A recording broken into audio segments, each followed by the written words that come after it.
Realties, welcome to yet another video. My name is Thank you very much for stepping by. Thank you very much for tuning in. This is a platform where we do all things wellness. This is a theme series, parent-child support. I'm Thanegantete and I'm a professional social worker. I've started this work to help other parents navigate their journeys. I've decided to bring on all my things that I've done in my journey as a parent myself, all the mistakes that I've rectified. I've decided to bring all those corrections into this platform to help other parents navigate their parenthood with ease. Thank you very much for stepping by today. So today I have my notes here. So today we'll be speaking on tips to help your child focus and be calm. It is very much important, relatives, to make sure that your child is focused and calm when they do their activities, when they do their homeworks, when they interact with other people inside the home. They must be at ease and be calm. They must not be children who are anxious or who are fearful, who are expecting something bad to happen, or they expect to be beaten up or to be shouted at. Our environment where we raise our kids, we must make sure that it is a calm environment, and that is enhanced by peace most of the time, if not always. So here I have tips on how to create that calm environment, and that will help your child to focus in life. The first one says create a calm environment. The second one says establish routines. The third one says break tasks into small steps. Limit screen time. And the last one says promote physical activity. Let us deal with these points individually so that we get all that we need to get, realities. So the first one says create a calm environment. Designate a quiet, organized space for activities. Make sure your child, when your child is doing their activities, being it homework or chores, whatever the case, make sure you create a peaceful environment. You designate a quiet and a well organized space. You cannot expect your child to perform well, maybe in their homeworks or in their exams, if the environment they study from is chaotic. There's no peace. You need to know, Uguti, when my child gets into the room, they are going to study. You know what your child is doing in the room. If they are studying, they are studying. If they are on their phone or laptop, you know what they are doing there. So in you creating a quiet and a calm space, the space that has tranquility, it means you preparing your child as they study. If they are studying, if it's time for study, if they study in a peaceful and a tranquil environment, that will benefit your child when it's time for exams, or maybe they're studying today, tomorrow they're writing exams. That environment will enhance how they write their exams, because the environment they studied from was peaceful. There was no distraction. That will put your child in a space of achieving great results.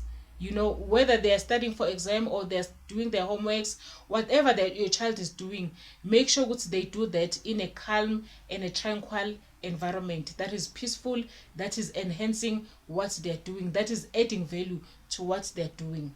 So we don't want our children to be raised from chaos, in a chaotic environment. They cannot thrive if their environment is not calm. They will not be able to focus and put in and do their best when time comes, realities. The second one says establish routine. Consistent schedules help kids to feel secure and focused. You must have, as I said, we must have boundaries at home. Boundaries help, it helps us to have a good schedule. A schedule is what you would design for your child, which maybe when they come back from school, the first hour they're just relaxing and not studying. The second hour maybe they're doing their routines, what they usually do when they come back from home. It can be chores, it can be homeworks, it can be them polishing their shoes, ironing their uniform. Maybe the third hour is just relaxation. They spend time with the family, they watch TV, whatever that we are watching together, spending time with everyone as a family. This is an example of a schedule.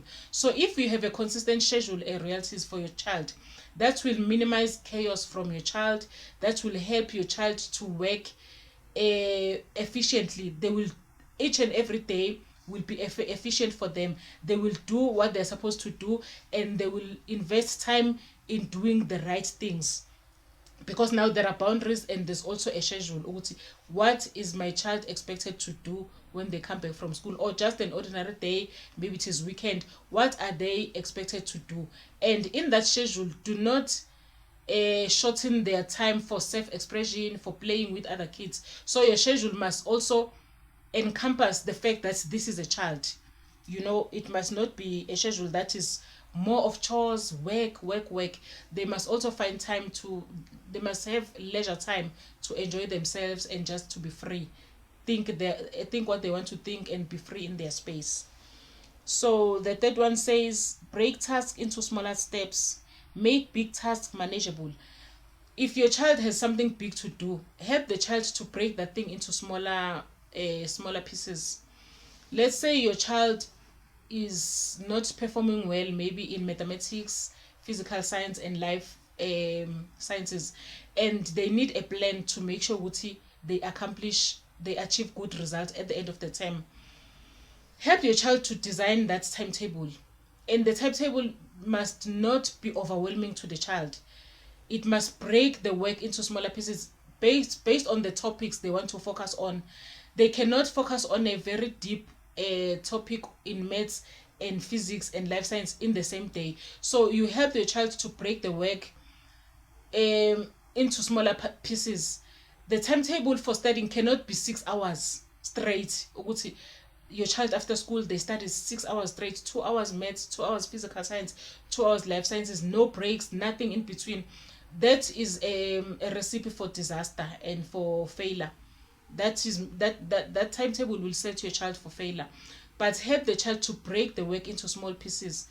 They can focus on a very intense topic today in maths, and then tomorrow they take a topic that is more laid back. Kanjalo. Help your child to set a limited time for topics that they want to focus on. Even when it comes to chores, your child cannot sweep the yard today and wash windows today and wash their juvets and bedding today. That is too much. But they can do that throughout the week by just throwing piece of the work throughout the week. When the week ends or the month ends, they would have accomplished that work, because you help the child to break it and slot it into smaller pieces. Royalties, I hope that makes sense. The fourth one says, encourage mindfulness. Practice deep breathing, meditation, and positive self-talk with your child. Teach your child how to be mindful. Mindfulness means they know what is going on in their world. They know what their thoughts are. They know how they're feeling, how their feelings are. They know how they feel today. They remember how they felt yesterday, and they're careful to not repeat the things that made them to feel bad. That is mindfulness, realities. So if you practice mindfulness with your child, you help your child to be mindful of the things that they need to do in order for them to feel better. For an example, if you practice a positive self-talk with your child, maybe they will say, oh, my mom, I failed, or dad, I failed maths today. I'm so stupid. I don't know what I was thinking. How can I do such a mistake? This is not acceptable. Help your child to understand what mistakes do happen. They must not look at themselves as a stupid person. Help your child to not say those words to themselves.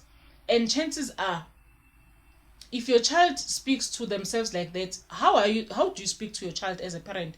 Because children practice what they learn.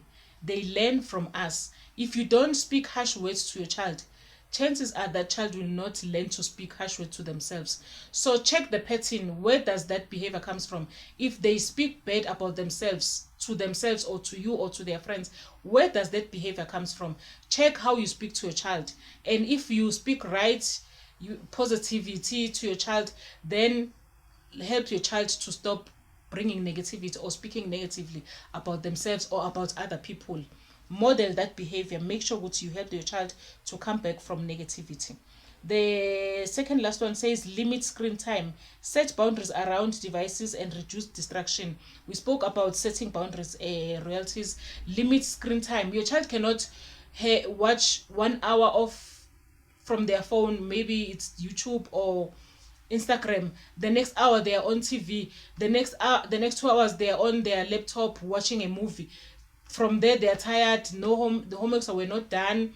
Hot chores were not done. Limit screen time based on the boundaries we spoke about and the rules and the schedule that you design for your child. It will show them when they come back from school, this is the amount of time that they have for screen time, and the rest of the time will be split to chores, to this and that.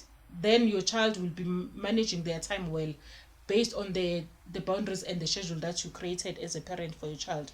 The last one says promote physical activity. Regular exercise helps kids focus and calm down. So I've mentioned on the previous videos how much it is important for our children to go outside and play with other children. As they play, they're chasing each other, they are running, they're jumping. That is a physical activity. That is exercising indirectly. They don't understand, or they've not planned to exercise, but in a way they're exercising. Make sure to your schedule or your boundaries and schedule for your child. Do not always focus on the child being inside, washing dishes, cleaning, cooking, homeworks. Yes, that is good, but also time must be allocated for outside, for the child to go outside and to have physical activity. You must include that, the time where they will go outside and play with their friends. And also maybe if you are a parent who's also, because remember our child learn from us, maybe as a parent now you have that time where you walk around, you are putting activity into your routine as well. As a parent, involve your child, ask your child to come, let us go and walk. You set your phones on the app where it calculates your steps. You make it to be fun, but at the same time this is beneficial for both you and your child. So thank you very much, Royalties, for tuning up to this point. We have spoken on all 6 tips, and then thank you very much for stepping by. Don't forget to comment, like, and subscribe. Don't forget to comment on the comment section what are the things that you do to help your child to be a social person who's calm and who's focused on their work and in their lives. Thank you very much, Royalties. Till we meet again, we will speak on the next video. Ciao, ciao.